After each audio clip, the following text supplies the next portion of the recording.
Kia guys, welcome back to the Black Jersey. I'm Max and I'm the channel host. Thank you for coming back to the channel. This video is on 5 potential All Blacks bolters for 2022. Last season I selected one from each of the 5 New Zealand based teams. One of them, Folau Fakatava, was looking like he was going to get selected for the All Blacks, but unfortunately he got injured, which was really annoying. This is basically a video where I pick 5 players that are nowhere near Ian Foster's radar and I tip them for a black jersey. There's been quite a few bolters over the years. In 2018, Carl Tui Nukuafi went from no Super Rugby contract to an All Black. 2019, Sevu Reece did the same, and in 2020, Tupou Vaa'i did the same. In 2021, there were a few unexpected call-ups as well, such as Ethan Blackadder and Quinn Tupaia. So this time, let's see if 2022 has any potential bolters for this fire team. I'm predicting the Hurricanes bolter to be Ruben Love. Not at 10 though. If Jordie Barrett gets injured, he's going to have a lot of game time at 15 for the Hurricanes. That's his true position where he can really show off his stepping, his absolutely amazing running. He's also not a bad defender, while his kicking game is all good around the field still. Ruben Love is still 20 years old, and so there's a lot of improvement this guy could make. He's going to have a lot of game time, as I said, if someone gets injured. And look, outside backs are always going to be accepted into the All Blacks, no matter how experienced they are. If Damian McKenzie gets injured as well, there's an opening for either him or Zahn Sullivan at fullback. Ruben Love's a very exciting player who is no doubt a future All Black. Before I started recording this video, I wanted to pick Sawala Ma'u from the Highlanders, who is a very powerful prop who looks to have excellent scrummaging technique at only 21 years old. But I've instead opted to go with a former Wallaby, Jermaine Ainsley. Jermaine Ainsley made his international debut for Australia in 2018. Jermaine Ainsley though was born in Cromwell, New Zealand, and his father, Joe McDonnell, is a former All Black and a foundation player for the original Highlanders squad back in 1996. Jermaine Ainsley is a man of God, which I'm always keen to have in the team as well, and even though he's a former Wallaby, he looks to be a genuinely great scrummager, having shown that for Otago. He was supposed to be a Highlander last year but got ruled out for the Super Rugby season.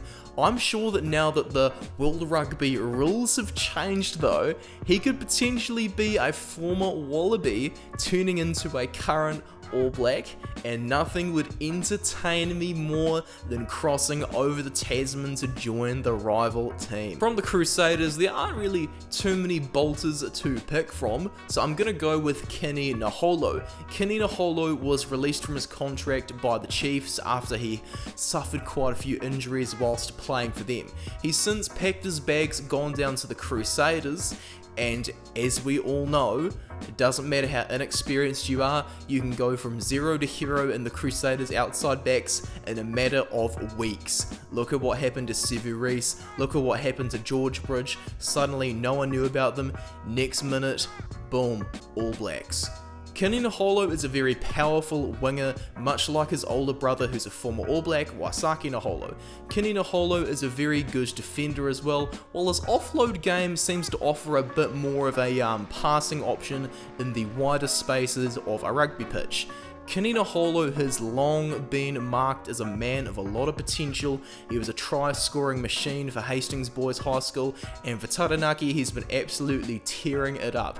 He is so exciting to watch, and I genuinely believe this guy will play Test rugby very soon. The next bolter is a player from the Chiefs, and it's a player that I've previously had as a guest on this channel, Olly Norris. I'm considering him to be a bit of a bolter because Aiden Ross is still the first choice loose head prop for the Chiefs, whereas Atu Moli also plays at loose head prop. Although Ross was called into the All Blacks last year and will continue to be a first choice player for the Chiefs when the season begins, props are often injured, and Ross is an injury prone player that I can't help but feel could get injured again this season. Olly Norris is a great impact player in the last 20 minutes of a game for the Chiefs, but 2022 is a year that he can finally knuckle down and prove himself worthy of a black jersey. Look, that guy improved so much last year. I genuinely believe that Norris has a decent chance, and by all means the guy has a good attitude as well. I experienced it myself. If a guy is honing his craft and working hard behind the scenes, it will no doubt show on the field most of the time.